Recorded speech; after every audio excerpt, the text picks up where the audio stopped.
Вестија, ние ќе продолжиме нашата утринска радиопрограма, почитувани слушатели, со Ристо Никовски, поранешен амбасадор на Република Македонија во Тирана и познат долгогодишен дипломат на Македонија. Неговата покана во нашата радиопрограма, утринска радиопрограма, се како што најавивме, демонстрациите закажани за денес по австралиско време или пак утре во 12 часот во Република Македонија, и тоа две демонстрации, една од страна на албанското етничко малцинство и од македонскиот народ од друга страна. Едните со мотото Скопје, срцето на Албанија, додека пак македонскиот народ вели дека само Македонија е на македонците. За тоа ќе разговараме потоа. Најнапред, добро вечер, господин Никовски. Добро вечер во Македонија, добро утро во Австралија. Еве, еден мал вовет го слушнавте, зошто беше и причината за која повикавме во оваа утринска радиопрограма на македонската радиостаница, односно на радиостаница 3 пати Z во Мелбурн. Најнапред, првото прашање за вас е, со Илинден не завршивме во Република Македонија со оние најави за заедничка прослава со Бугарија од академик Камбоски, па потоа имаше и прифатливо решение за подпишување од председателот Ѓорѓе Иванов на договорот од 1900, односно декларацијата 1999 година. Имаше и експерти, Сашо Клековски, пак Ивица Боцевски и некои други кои ги слушав јас дека немало никаков проблем околу прославата, заедничката прослава на Илинден. Тоа не се реше, избувна демонстрации во минатиот петок. Најнапред збор 2 за Илинден, па потоа да се префрлиме на демонстрациите.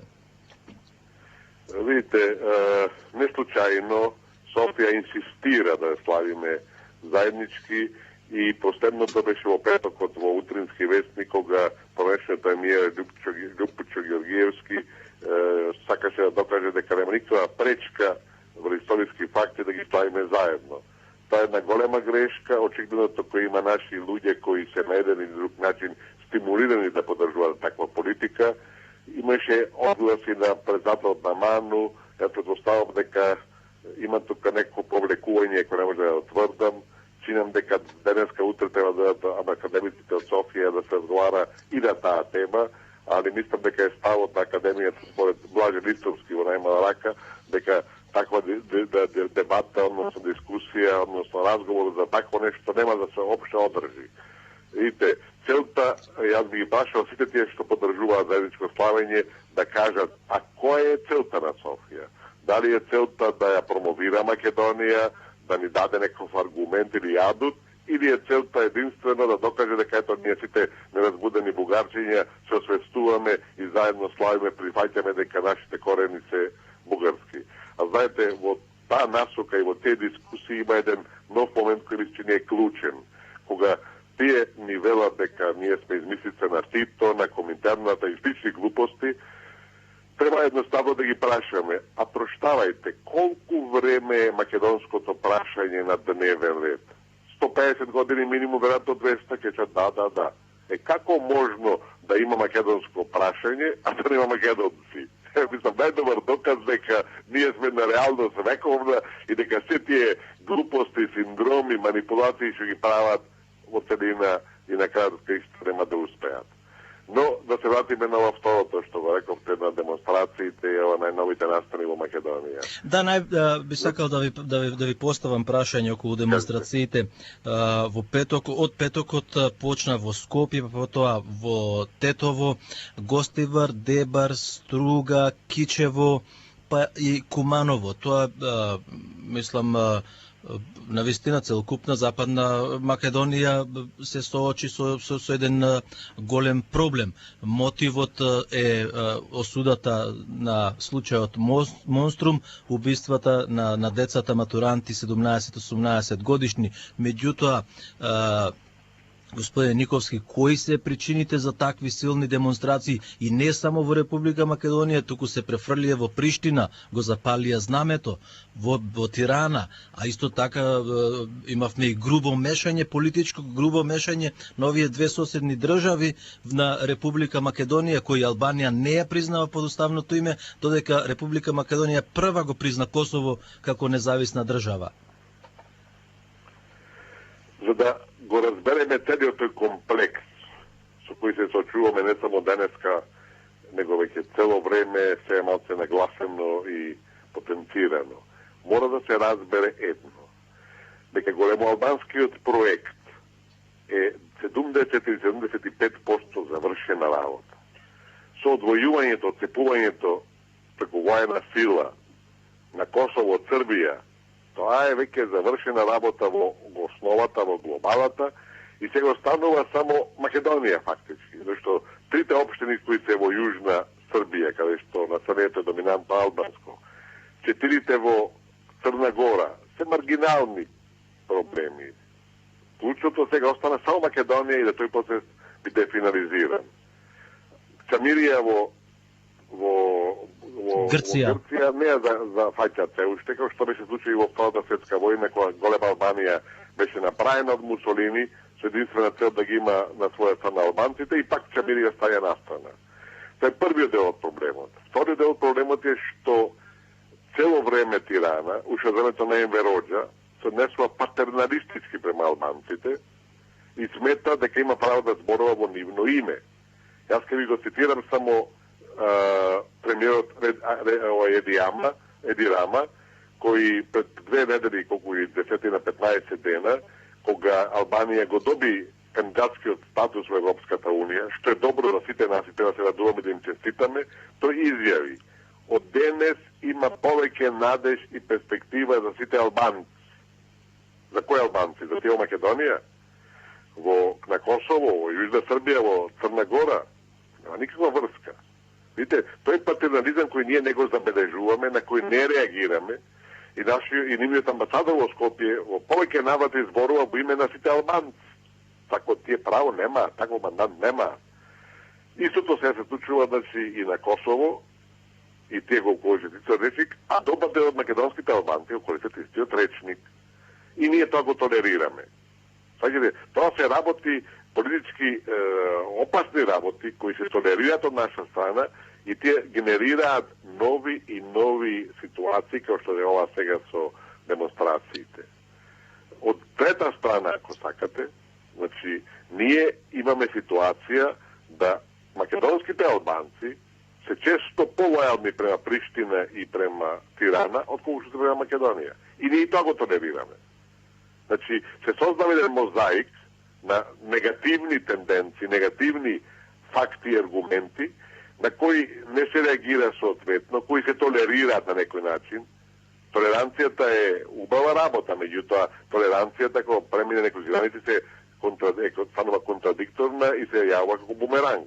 Така да, се тоа што се случува сега со овие демонстрации, со те се случува и во Косово и во Тирана, само покажува дека албанскиот фактор се обидува унисоно да делува, унисоно да се организира и да се артикулира во јавноста, и де факто што значи тоа си голема Албанија, фактички и на лице место.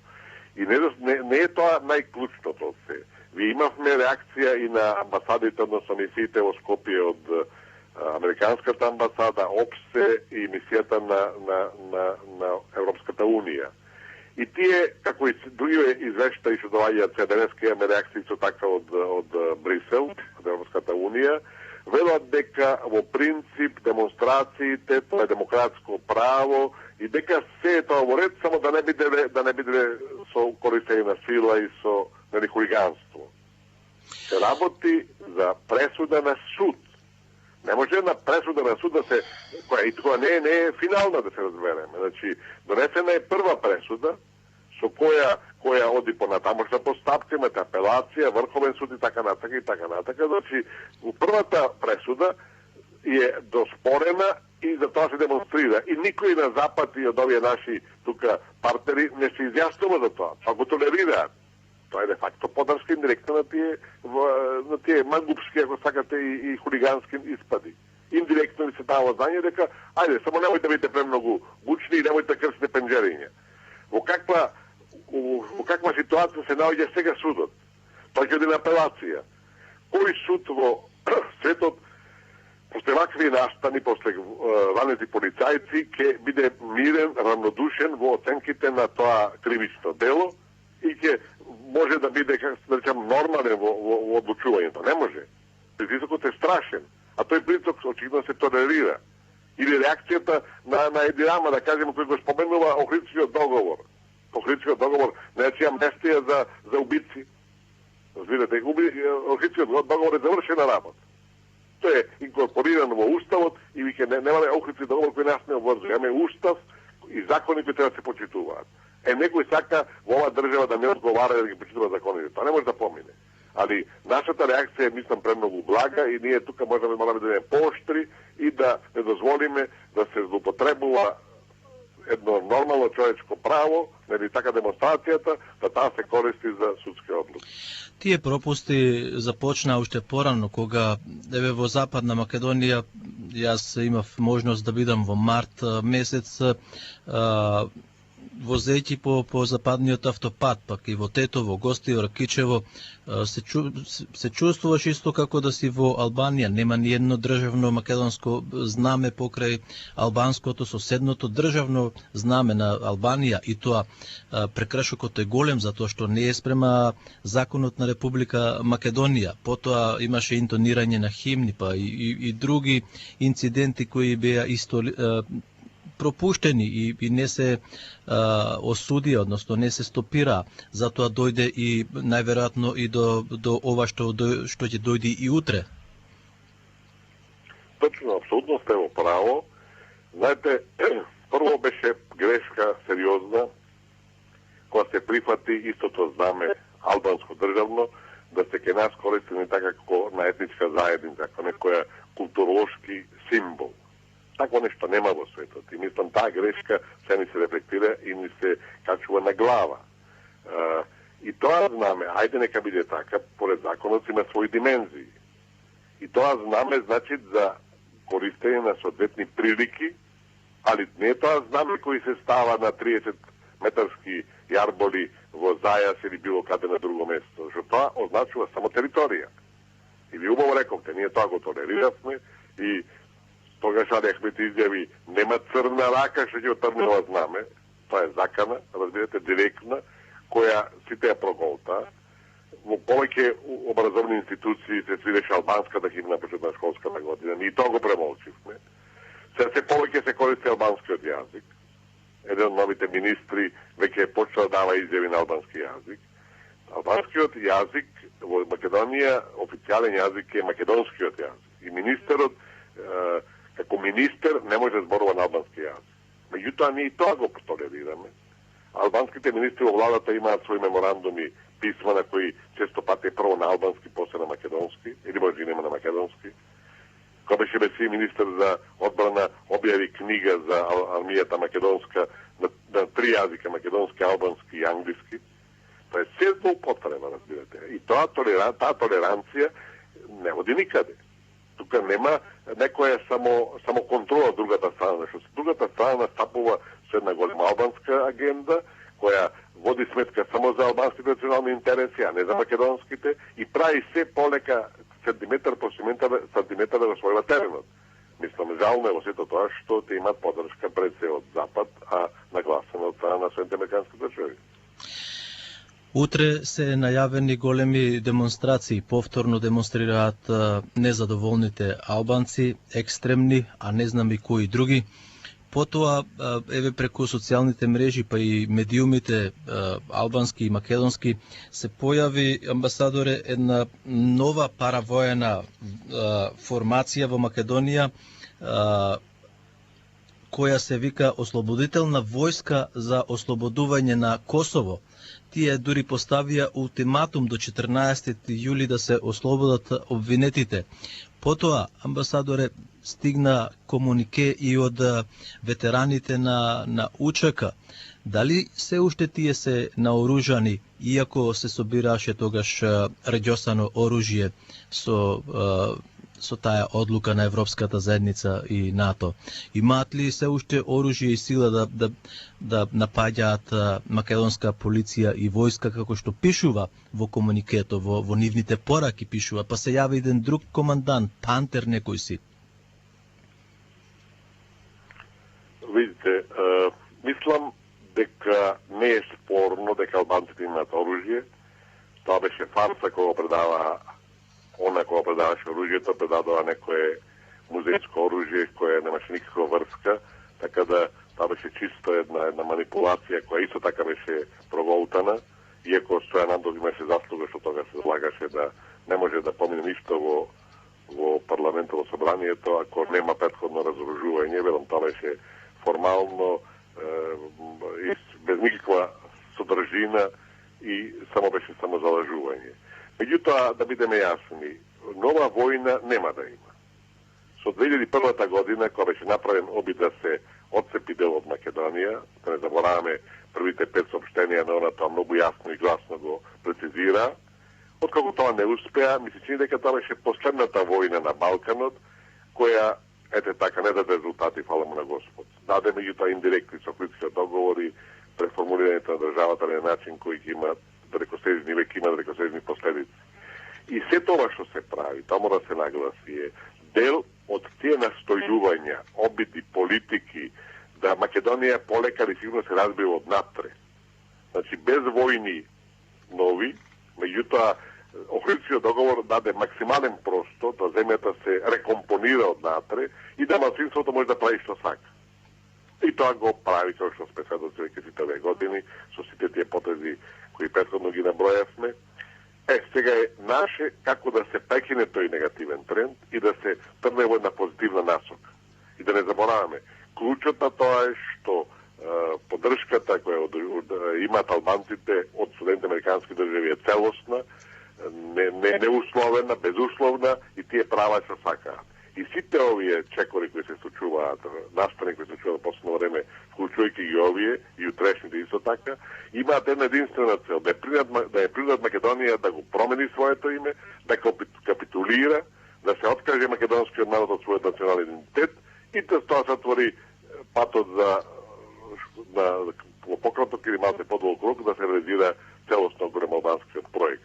Значи, сите настани на овој план кои се случуваат во Македонија, сега, предходно, во иднина, кои ќе дојдат и нема да бидат ретки, бидете сигурни, имаат една единствена цел, да не присилат, да Македонија се најде во небрано, се најде во ќошот, притиснета од сите страни и да нема друг избор колку да го промени името. Тоа е целта, вклучувајќи на овие денешни и утрешни настани во земјата.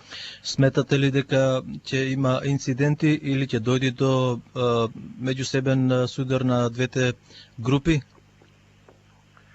Мислам дека тоа ќе се избегне и да бидам искрен, ризикот е голем што се оди со паралелен протест од другата страна. Мислам дека тие дивења треба да се пуштат сами себе да се представат во своето неприфатливо светло.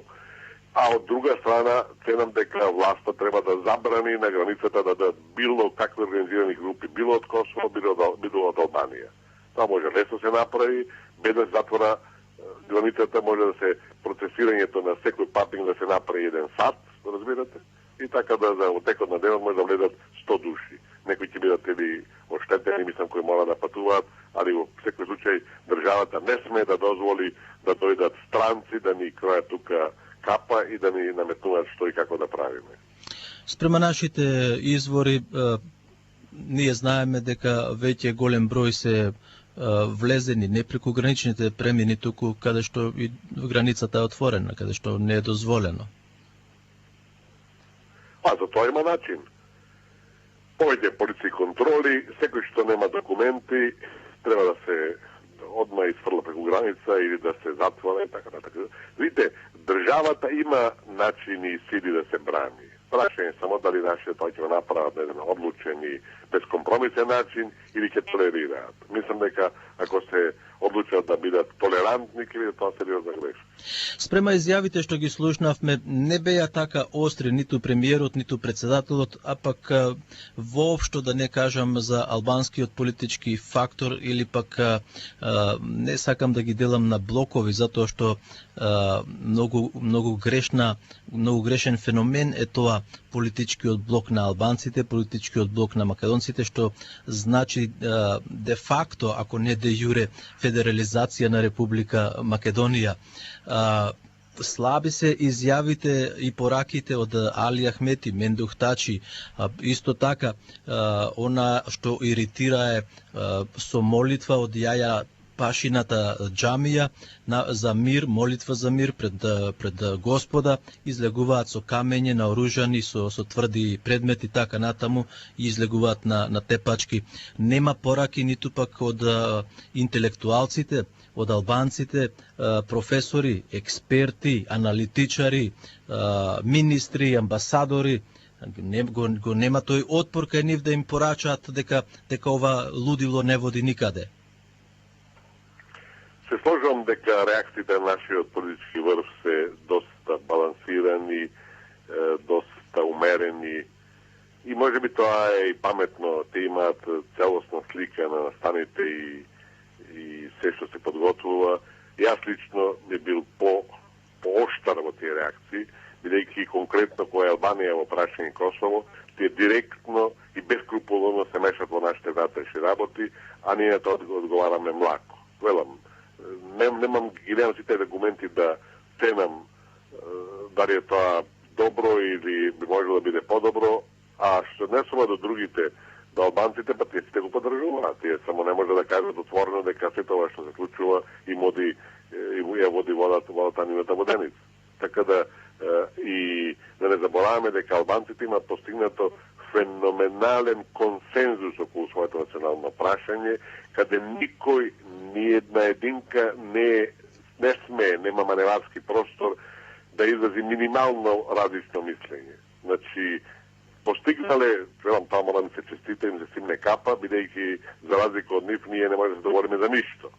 А тие си има договорено кој националното прашање на дневен ред на маса, никој не може да има поинако мислење и сите мора да бидат унисони. Тоа го постигнуваат и го прават и затоа и успеваат. Тоа прашање е уште од Презренската лига 1878 година решено, нели?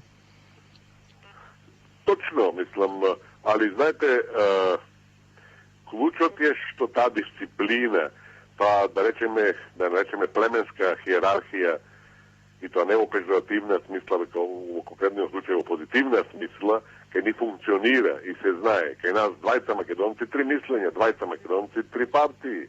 И нема договор за ништо, и знаете како она приказната за раскаваните браќа, секој кој што сака ќе ви прави.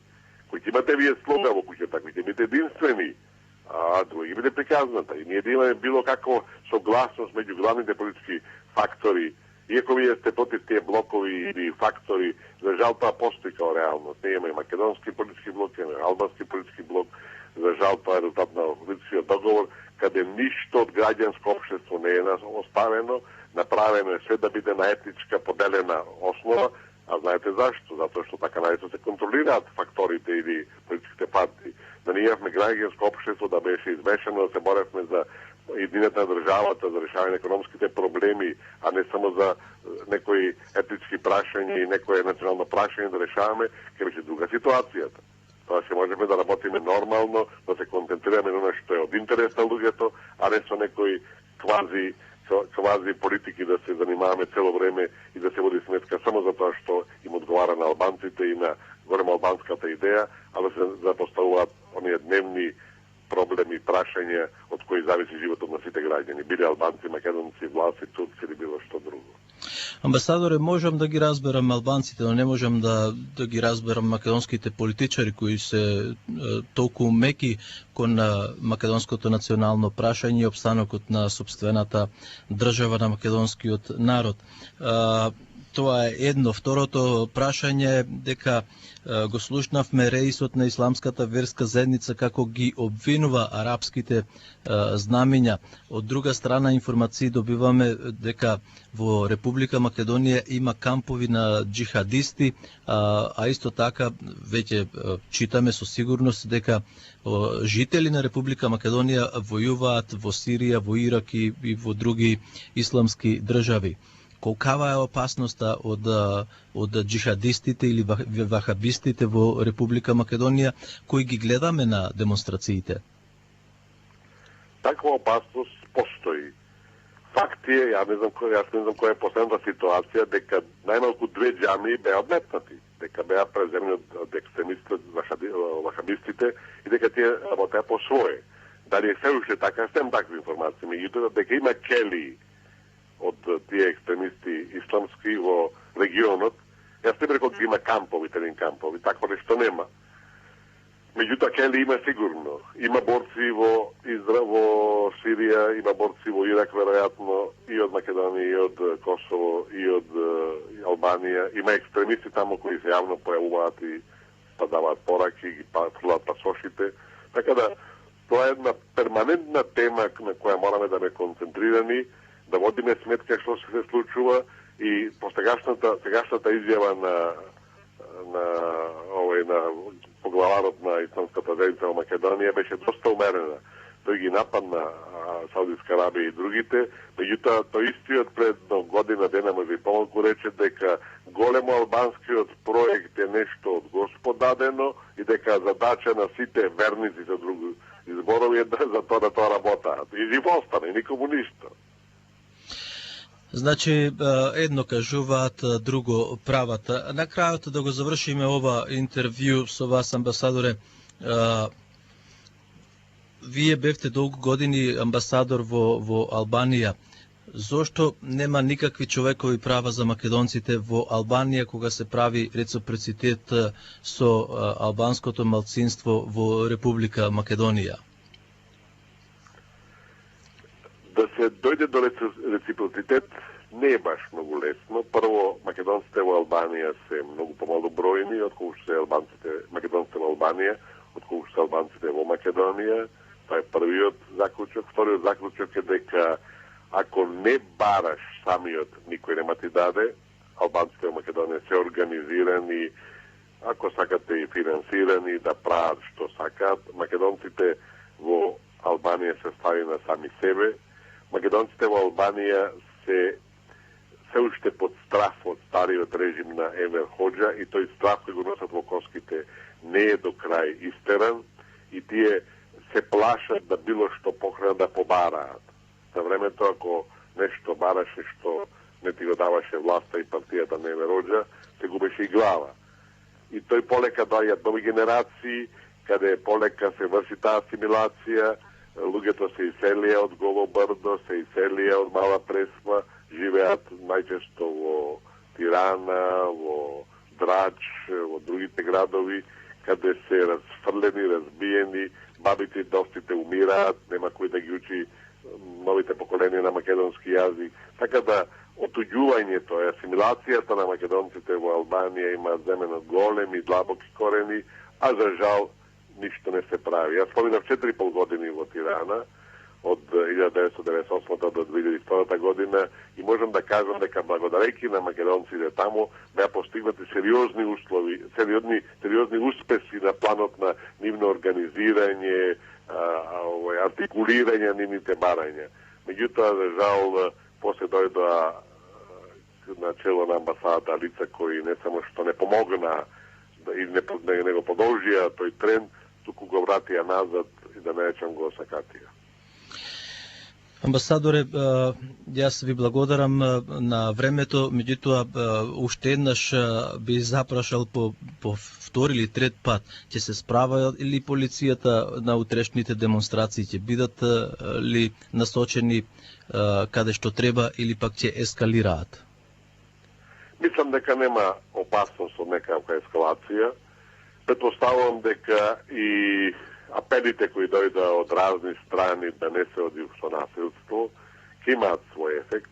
Сметам дека првичните од минатата недела има негативни рефлексии на секаде и целта која сака да ја постигнат, не ја постигна, така да предпоставам дека оние по-умни, ако сакате, учесници во тие демонстрации ќе се обидат да ги контролираат, да не дојде до ескалација.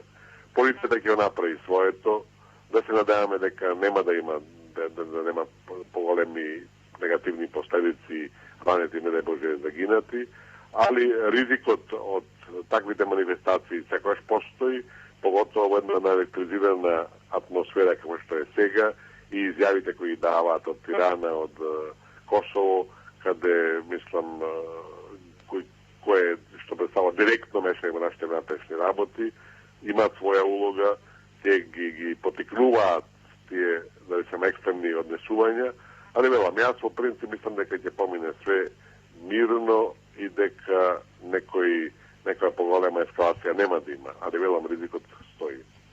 Господин Никовски, ви благодариме за вашето мислење и стрпната анализа за настаните околу демонстрациите и големо албанското прашање на Балканот и во Република Македонија. Ми беше задоволство. Многу поздрав сите наши во Австралија. До слушање.